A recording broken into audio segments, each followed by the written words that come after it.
Good morning, students. Let's start our second lecture on the same topic. तो कल परसों के लेक्चर में हमने पढ़ा था टूल ज्योमेट्री. हमने स्टार्ट किया था अपना नया टॉपिक टूल ज्योमेट्री. तो मैंने इसमें बताया आपको कि टूल के 4 फीचर्स होते हैं जिनके ऊपर हमको डिस्कशन करना होगा.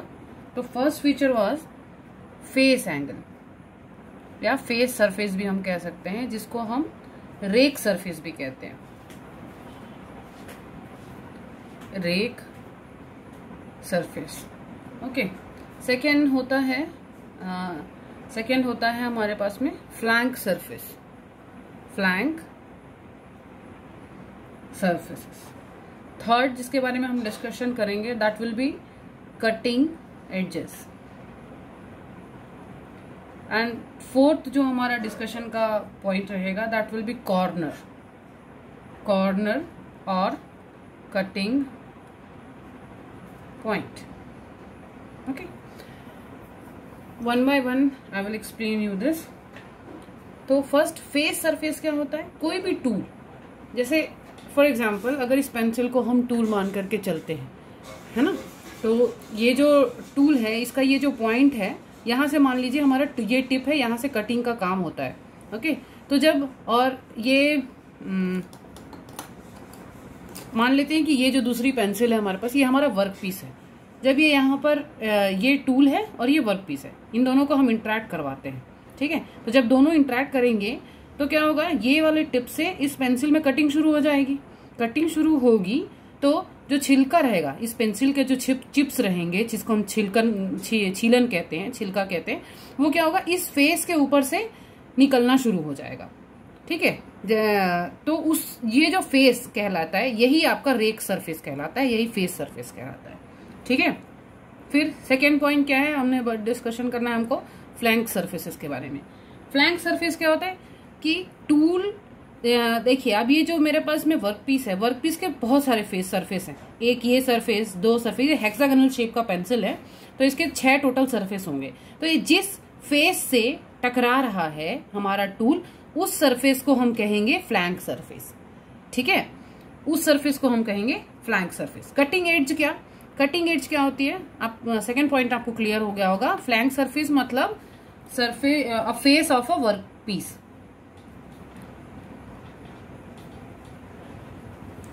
ठीक है. और फेस सरफेस मतलब जहां से चिप्स फ्लो होती हैं. रेक फेस मतलब क्या होगा, सरफेस ऑफ अ टूल जहां से चिप्स जो है फ्लो होती हैं. और फ्लैंक सरफेस मतलब face of a work piece. Cutting edge मतलब अब जैसे ये हमारा पॉइंट है, यहां से कटिंग हो रहा है. ओके. पेंसिल में आप देखिए, यहाँ ये भी सरफेस है, ये भी सरफेस है, ये भी सरफेस. ये कटिंग का काम नहीं कर रहा है. कटिंग कौन सा काम कर रहा है? ये पॉइंट कटिंग का काम करेगा. ठीक है. तो ये हमारा कटिंग एड्ज होगा. ओके. फिर corner and the cutting point. ये जो कॉर्नर, जो अगर ये पॉइंटेड पेंसिल रहेगी, ये भी ब्लंट है, अगर ये पॉइंटेड पेंसिल रहेगी तो that will be your corner और the cutting point. For example, एक एग्जाम्पल लेते हैं हम. छोटी सी नाइफ का जो मैंने डिस्कशन किया था लास्ट क्लास में भी. ये हमारी नाइफ है यानी चाकू. ठीक है. तो ये जो हैंडल, इसको हम कहते हैं शैंक, जिसको जहां से हम पकड़ते हैं, औजार को पकड़ कर रखते हैं, उस पार्ट को हम कहते हैं शैंक. तो उसके सामने में ये हमारे पास में लोहे का टुकड़ा हम जोड़ देते हैं शैंक से, और जिसको धारदार बना देते हैं. ठीक है. तो इस चाकू में आपका ये जो पॉइंट है दैट इज कॉर्नर पॉइंट या कटिंग पॉइंट. इससे हम छेद करते हैं और फिर उसके बाद काटना शुरू करते हैं. कटिंग एज देखिए, अब कटिंग एज, इसमें कौन सा पार्ट कटिंग एज होगा? ये जो हमारे पास में नाइफ है, नाइफ से कितने एज है? एक ये, एक ये. तो हम यहां से तो नहीं काटते, हम काटते हैं इस पार्ट से. तो ये हमारा जो पार्ट कटिंग के काम आ रहा है वो कटिंग एज कहलाता है. ओके. फ्लैंक सरफेस अब इसमें कौन सा होगा? वर्क पीस, जो भी वर्क पीस हम जिसको कट कर रहे हैं और इंटरेक्शन हो रहा है दोनों के बीच में, जिस सरफेस से इंटरेक्शन होता है उसको हम कहेंगे फ्लैंक सरफेस. और जो रेक फेस होगा, जहां से आपके छिलके निकल के बाहर जाएंगे, उस चाहे इस तरफ से जाएं चाहे इसके पीछे की तरफ से जाएं. ठीक है. चाकू के पीछे की तरफ से जाएं तो वो आपका कहलाएगा रेक फेस. अब नेक्स्ट हम जाते हैं कि इसमें इन एंगल कौन कौन से. ये हो गया 4 टूल ज्योमेट्री के 4 पार्ट्स. अब इसमें टूल एंगल क्या क्या होते हैं. अब ये जानना है कि एंगल्स कौन कौन से। आप देख रहे हैं यहाँ पर एक एंगल मौजूद है, यहाँ पर एक एंगल मौजूद है, इसमें ये एक एंगल मौजूद है, ये एक एंगल मौजूद है। इसके साथ में अगर मैं इस लाइन को नॉर्मल बनाऊं तो ये भी तो एक एंगल ही है ना। तो ये एक छोटे से औजार में जो चाकू जिसको हम बोल रहे हैं, चाकू में जब इतने एंगल हो सकते हैं, तो जब आप लोहे को काट रहे हैं तो लोहे को काटने वाला जो औजार हम यूज करते हैं, यानी टूल, कटिंग टूल जो हम यूज कर रहे हैं, उसमें बहुत प्रकार के एंगल होते हैं। वो कौन कौन से होते हैं मैं डायरेक्टली आपको इमेजेस से बताती हूँ। जो मैंने नोट्स बना करके रखा है उससे बताने में आपको ज्यादा मदद होगी। ठीक है, तो ये है आपका सिंगल पॉइंट कटिंग टूल। ठीक है, ये आपका सिंगल पॉइंट कटिंग टूल, ये लेथ में यूज किया जाता है। तो अब इसमें ये जो पोर्शन आप देख रहे हैं यहां से यहां तक, ये वाला जो पोर्शन, ये पोर्शन हमारा कहलाता है शैंक। ये पोर्शन हमारा शैंक कहलाता है। कटिंग का काम यहां से, मतलब यहां से हम पकड़ कर रखते हैं, और कटिंग का काम ये पूरा चीज एरिया करता है। ओके, डायग्राम में आप देखिए ध्यान से, तो ये जो सरफेस है ऐसा जाकर के ऊपर की तरफ उठा हुआ है। शैंक की मोटाई आपके टूल की मोटाई से ज्यादा है। ठीक है, तो ये वाला जो पार्ट है ये कहलाता है हमारा रेक फेस। ओके, तो रेक फेस में जो एंगल बन रहा है ये कहलाएगा साइड रेक एंगल। ओके, ये कहलाएगा हमारा साइड रेक एंगल।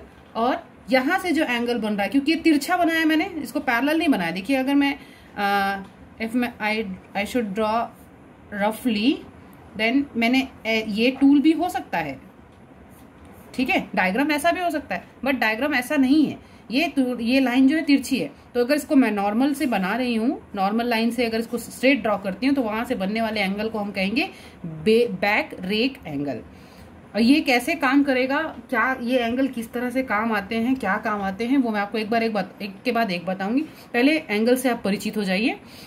तो इस वाले एंगल को हम कहेंगे बैक रेक एंगल, ये एंगल कहलाएगा साइड रेक एंगल। इनको रेक एंगल क्यों कहते हैं, क्योंकि ये रेक फेस है।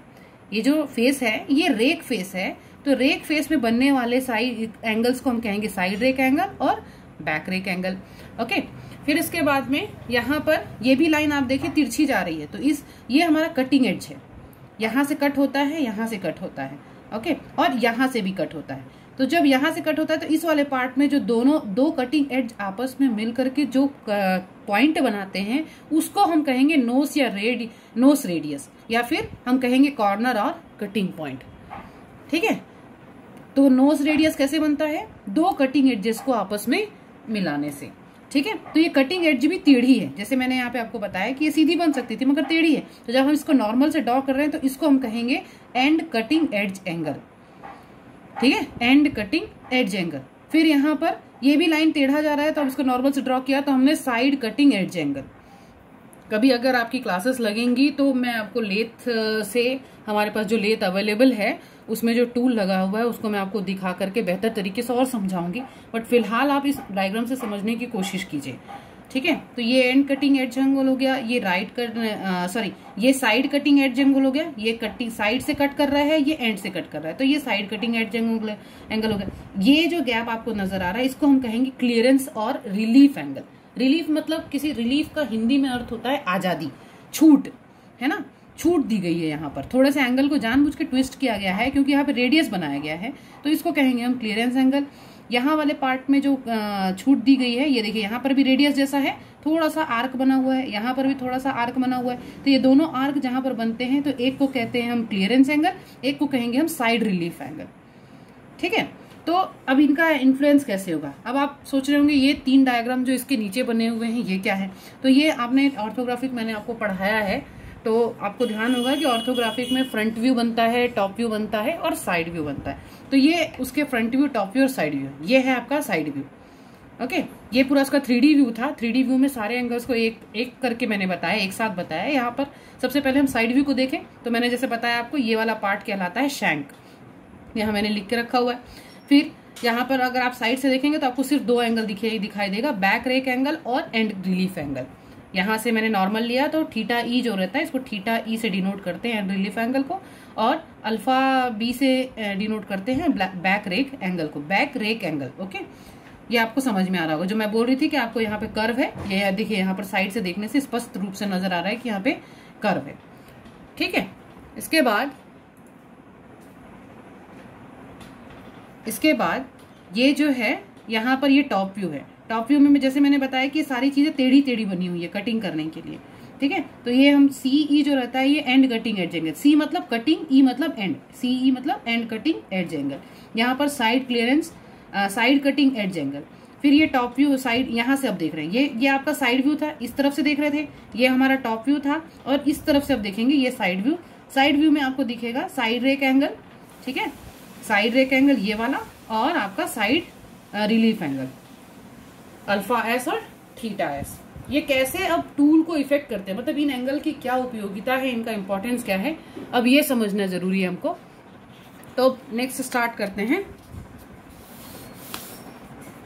अब मैं हटा देती हूँ आपको, और आपको मैं डिटेल में बताती जाती हूँ कि एंड कटिंग एज एंगल क्या काम करता है और कैसे काम करता है। तो सबसे पहले स्टार्ट करते हैं आपका हर एक एंगल से। तो पहला एंगल हम देखते हैं साइड कटिंग एज एंगल। मतलब हम कौन से एंगल की बात कर रहे हैं, एक बार फिर से डायग्राम में आपको दिखाती हूँ। साइड कटिंग एज एंगल मतलब कौन सा एंगल, ये नीचे वाला, ठीक है, इसके बारे में हम बात कर रहे हैं अभी फिलहाल। साइड कटिंग एज एंगल यानी ये वाला एंगल, ओके।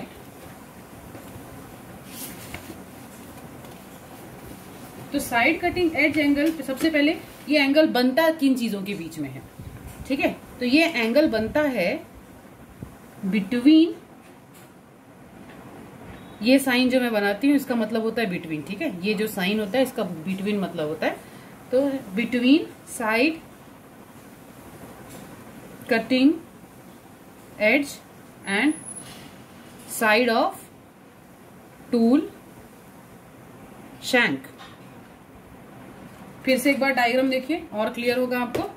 ये है हमारा side view, side cutting edge, ये हमारा साइड कटिंग एज है, और साइड ऑफ टूल शैंक, ये आपका टूल का शैंक है। शैंक को हमने अगर इमेजिनरी लाइन से आगे बढ़ाया तो इन दोनों के बीच बनने वाला एंगल ही साइड कटिंग एज एंगल कहलाता है। तो ये कटिंग एज और टूल के साइड को अगर हम आगे बढ़ाएंगे तो दोनों के बीच में जो एंगल बनेगा उसको हम कहेंगे साइड कटिंग एज एंगल, ठीक है। तो ये क्या काम करता है, अब इसका इम्पोर्टेंस क्या है। इसका इम्पोर्टेंस ये है कि जब कभी भी टूल, हमारा जो टूल रहता है वो वर्क पीस से जब टकराता है, ठीक है, तो एकदम से जब फ्लैट अगर हमारा टूल रहेगा, मान लीजिए इस तरह से, आपने छेनी देखी है, छेनी का जो कटिंग होता है, कटिंग पॉइंट होता है वो ट्रायंगल कुछ इस तरह से होता है ना। हमारे हमने छेनी जो बनाई है फॉर एग्जाम्पल लाइक दिस, ये यहाँ पर ऐसा होता है छेनी मतलब जानते हैं ना, जिससे लकड़ी छीलते हैं और ऊपर का परत निकालने, सरफेस को छीलने के काम आता है ना, हिंदी में शायद छेनी कहते हैं। तो जब हम इसको पकड़ के छीलने का काम करते हैं तो ये जो पूरा पार्ट रहता है, आप पीछे से ठोकेंगे तो आपके हाथ में झटका लगता है। वही झटका, वो झटका आपके हाथ में कैसे आता है, क्योंकि वो झटका सबसे पहले कटिंग एज में लगता है, यहाँ पर है ना, यहाँ से ट्रांसफर होकर के आपके हाथ में लगता है। तो यानी जब आपके हाथ में ट्रांसफर हो रहा है जितना झटका, उतना झटका आपका टूल भी महसूस कर रहा है, ठीक है। तो जब टूल महसूस उतना झटका लग रहा है तो कई बार क्या होता है कि सडन इस तरह से फोर्स लगने से हमारे टूल को टूटने का खतरा बन जाता है।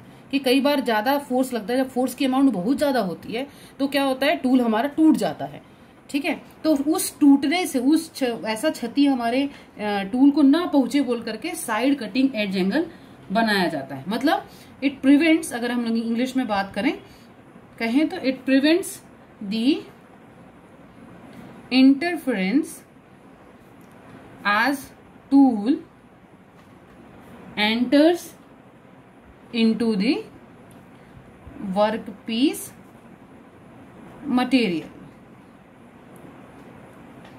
ठीक है। ये प्रिवेंट करता है फ्रॉम द इंटरफेरेंस। इंटरफेरेंस का क्या मतलब होता है, इंटरफेरेंस मतलब जब टूल और वर्कपीस आपस में टकरा रहे हैं तो उसको कहेंगे हम इंटरफेरेंस। तो जैसे ही टूल वर्कपीस से जाकर के टकराता है तो उसको झटका न लगे, कम से कम झटका लगे, इसीलिए साइड कटिंग एज एंगल दिया जाता है, ठीक है। तो ये कितने डिग्री का होता है, ये जनरली इसकी वैल्यू 0 डिग्री से 90 डिग्री के बीच में होती है, पर नॉर्मली हम रखते हैं 15 डिग्री तो 30 डिग्री ही इसको लिया जाता है, ठीक है। तो ये था साइड कटिंग एज एंगल के बारे में। सेकेंड लेते हैं हम and cutting edge angle. And cutting edge angle, इसको हम डिनोट करेंगे सीई। ये सीएस है। अब सीई को मैं एक बार और आपको डायग्राम से बताती हूँ। व्हाट इज सीई, फिर से आइए इसमें, ये वाले डायग्राम में टॉप व्यू में हम देखेंगे। तो ये जो देखिए, ये जो है ना हमारा, ये होता है and cutting edge angle C. ये किसके किसके बीच में बन रहा है? कटिंग एज और उसके बीच का नॉर्मल। ठीक है, नॉर्मल कहाँ से निकल रहा है? नोज से निकल रहा है। जो कटिंग पॉइंट हमारा कॉर्नर पॉइंट हमने लिया हुआ है उससे निकल रहा है, तो उसको हम कहेंगे एंड कटिंग एज एंगल। इसका क्या वैल्यू होता है? तो सबसे पहले किन के बीच में बनता है? Between and cutting as. मैं बहुत शॉर्ट में लिख रही हूं, आप लोग को सुन करके लिखना है। Okay, and a line normal to the tool shank. Okay, तो अब ये इसका इस्तेमाल क्या होता है?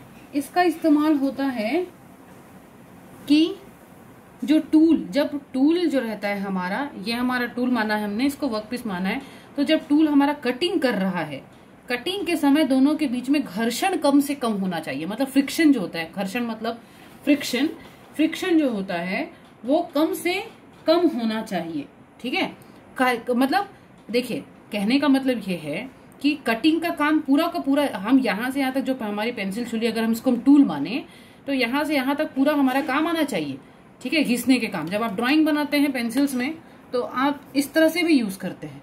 इसमें क्या हो रहा है? घिस रहा है, और इसमें ड्रॉ हो रहा है ना। तो ये पॉइंट लिया आपने और यहाँ पर आपने पूरा का पूरा एड्ज यूज किया है पेंसिल का। तो उसी प्रकार से जब हम टूल की बात करते हैं तो टूल का हम पूरा का पूरा एड्ज यूज करेंगे तो पूरा का पूरा टूल एक साथ घिस जाता है। तो दोनों के बीच में जब वो घिसाव होता है तो वहां से हीट जनरेशन होता है, और हीट जनरेशन जब भी किसी चीज में होता है तो आपको पता है कि वो लॉसेस लेकर के आता है, यानी नुकसान पहुंचाता है। ठीक है, तो दोनों के बीच के आपस में घर्षण कम से कम हो, सिर्फ कटिंग का काम ज्यादा हो, जहां से कटिंग हो रही है वहीं पर घर्षण हो, बाकी का जो टूल का एरिया है वो आपस में न घिसे, इसीलिए कटिंग एज एंगल को बनाया जाता है। ठीक है, तो इनकी वैल्यू कहां से कहां तक होती है? From 8 degree to 15 degree. आप अपने नोट्स बनाते जाएंगे मेरे लेक्चर्स सुन करके।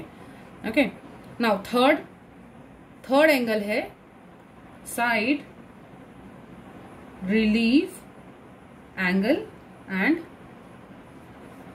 And relief angle, that means theta S and theta ई।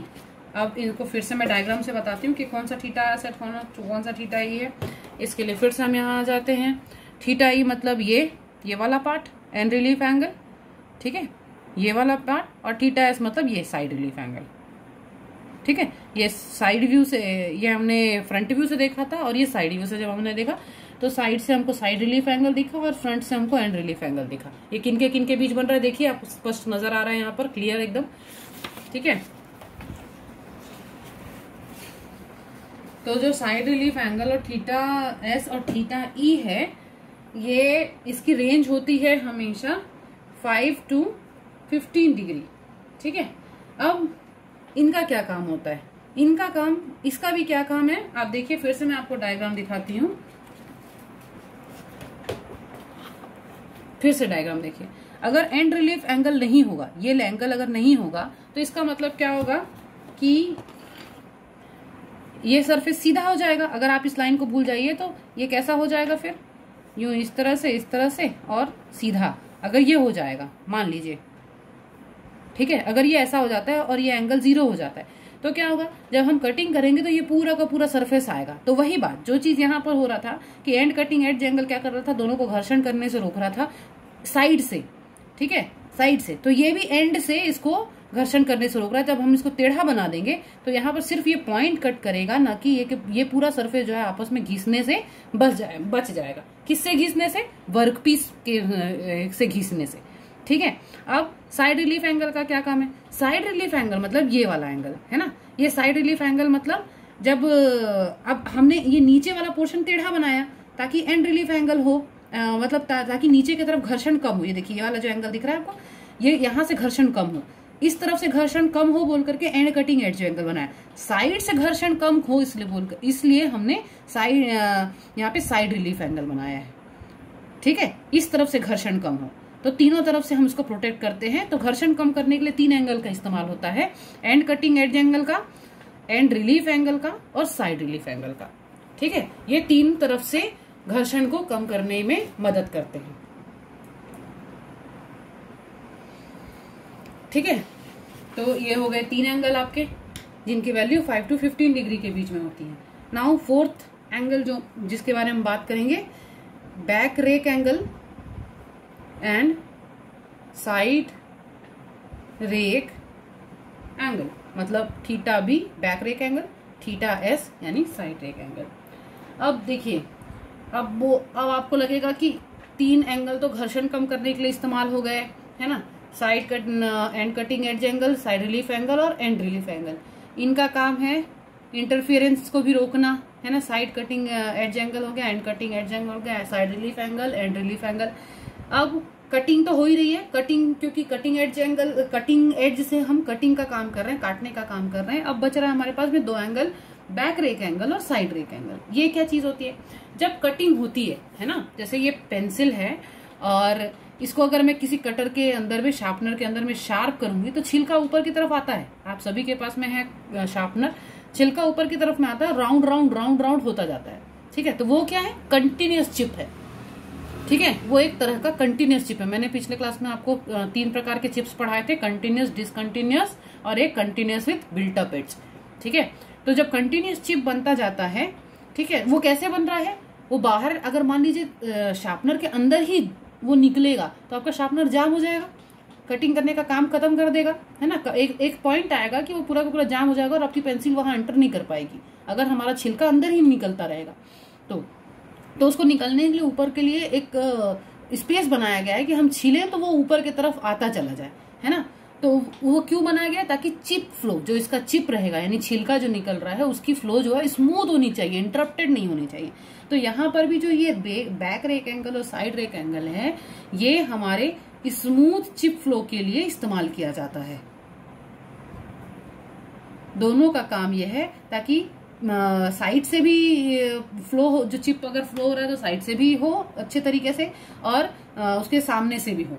सामने मतलब बैक वो जरूर बोला है, फॉर एग्जाम्पल लाइक दिस। अब फिर से हम वापस डायग्राम में आते हैं, तो देखिए जब ये वाला पॉइंट, ये जो आपको दिख रहा है, ये वाला पॉइंट कटिंग से काम करता है, तो क्या होता है, अगर यहाँ पर मैं एक टूल रख दूं, है ना, ये छीलने का काम करेगा, तो क्या होगा, हमारा जो चिप रहेगा वो यहाँ से इस तरह से फ्लो करके इस मोड़ पर आएगा और आपस में घूम जाएगा और इस तरह से चक्री बन जाती है। ठीक है, मैं आपको बताती हूँ। यहाँ पर ये है हमारा टूल। ठीक है, यहाँ पर हमने एक वर्क पीस रख लिया है, ये वर्क पीस है मान लीजिए। तो यहाँ से जब छीलना शुरू होगा तो ये क्या होता है, यहाँ से जो इसकी छीलन है वो यहाँ से निकल करके इधर जाती है और यहाँ टकरा करके इस तरह से गोल घूम जाती है। ठीक है, फिर गोल घूमते जब हम लगातार छीलते जाएंगे तो वो इस तरह से गोल घूमते जाती है। ठीक है, तो अगर ये एंगल कौन सा एंगल है, बैक रेक एंगल, इसी को हम कहते हैं बैक रेक एंगल। ठीक है, अब साइड रेक एंगल क्या होता है, अगर मान लीजिए हम इसके इस साइड से काट रहे हैं, है ना, तो वहां से भी तो हमको चाहिए, तो यहाँ पर क्या होता है, यहाँ पे भी मोड़ होता है। ये देखिए इस वाले डायग्राम में आइए, देखिए यहाँ पे घुमाव है ना, यहाँ पे घुमाव है, यहाँ पर भी हम क्या करते हैं, ये हो गया आपका साइड रेक एंगल, ये हो गया बैक रेक एंगल। यहाँ से पूरा को पूरा ऐसा जा करके वहां पर चिप जो फिर से वापस यहाँ टकरा करके घूम जाती है। तो चिप फ्लो को स्मूथ रखने के लिए और कंटिन्यूअस रखने के लिए साइड रेक एंगल और बैक रेक एंगल का इस्तेमाल किया जाता है। ठीक है,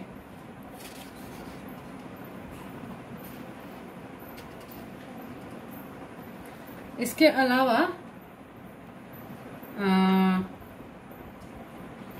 ये देखिए, आपको एक और डायग्राम मैं आपको अच्छे से दिखा रही हूँ जिसमें आपको कटिंग समझ में आएगी। ये है आपका टूल।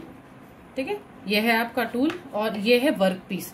इसको क्या करना है, ये बड़ा सा वर्क पीस है, इसको हम हमको बेलन आकार का हमारा वर्क पीस है सिलेंड्रिकल शेप में, इसको हमको कट करके इतने ऑब्जेक्ट तक लेके आना है।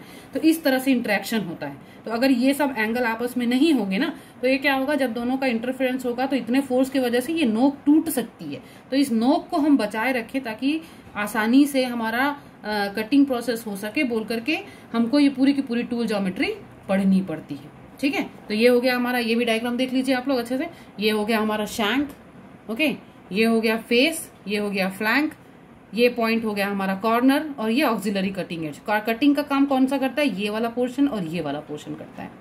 ठीक है, ये एक दूसरे एंगल से बनाया हुआ टूल है। इसमें आपको और अच्छे तरीके से समझ में आ रहा होगा कि कटिंग की प्रोसेस कैसी होती है।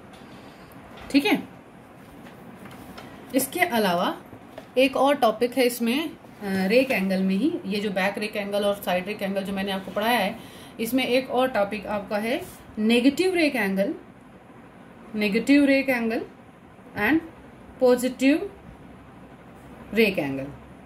अब क्वेश्चन है कि negative rake angle, what is negative rake angle and what is positive rake angle. इसमें नेगेटिव पॉजिटिव कहां से आ गया, ठीक है, नेगेटिव पॉजिटिव यहां से आ गया कि जब हमारा tool, I am again using the pencil, negative positive कहां से आ गया कि जब टूल इस शेप में रहेगा, जो हम अभी तक बनाते आ रहे थे, जब अभी तक जो मैंने आपको पढ़ाया है ना, तो यहाँ पे ये मान लीजिए चिप है, ये चिप फ्लो हो रहा है। ठीक है, यहाँ से चिप आ रहा है, ये चिप जो है ऐसे जा करके यहाँ से टकरा रहा है, फिर ऐसा गोल घूम जा रहा है।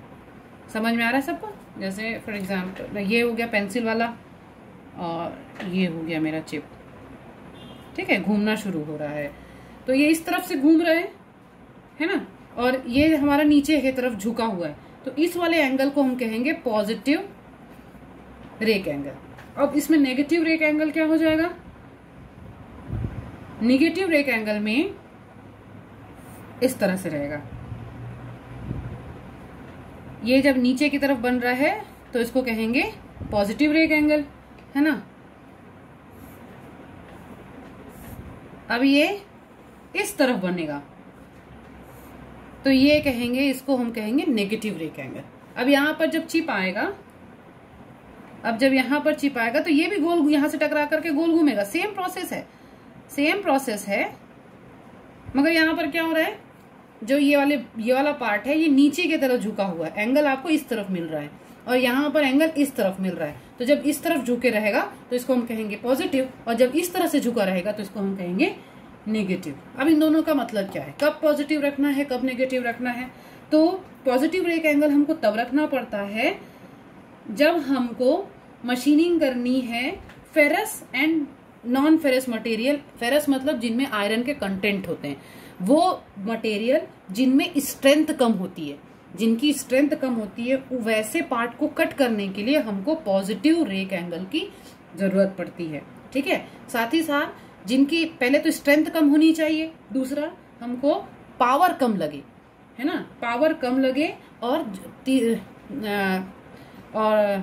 पावर कम लगे, और तीसरा हमारा है डायामीटर कम होना चाहिए। ठीक है, स्मॉल डायामीटर को कट करने के लिए। तो तीन चीजों के लिए, पहला चीज है वो मटेरियल जिनकी ताकत, जिनकी स्ट्रेंथ कम है, दूसरा जिनमें लो पावर कंजप्शन हो रहा है, तीसरा स्मॉल डायामीटर के शाफ्ट को कटिंग करने के लिए हम इस्तेमाल करते हैं पॉजिटिव रेक एंगल। अब नेगेटिव रेक एंगल का इस्तेमाल कब होता है, नेगेटिव रेक एंगल जस्ट इसका अपोजिट, मतलब हाई स्ट्रेंथ के लिए यूज होगा। ओके, फिर उसके बाद जिसमें पावर कंजप्शन ज्यादा होगा, पावर जिसमें ज्यादा लगेगी। ठीक है, और रिजिड मतलब स्थायी और कठोर, जो बोलते हैं हम रिजिड को हिंदी में कहेंगे हम कठोर सेटअप जो होता है ना हमारा, उसके लिए। ठीक है, जिसमें डायामीटर बड़े बड़े होंगे, इसमें स्मॉल डायामीटर, तो जस्ट अपोजिट के लिए हम इसका इस्तेमाल करते हैं। ठीक है, इससे रिलेटेड अगर आपके मन में कोई भी डाउट या कोई भी चीज होगा तो हमको बताइएगा। ठीक है, तो आज हमारा ये कंप्लीट होता है। इसके बाद हम नेक्स्ट टॉपिक स्टार्ट करेंगे कि ये टूल बने किससे होते हैं। ठीक है, okay, thank you all of you.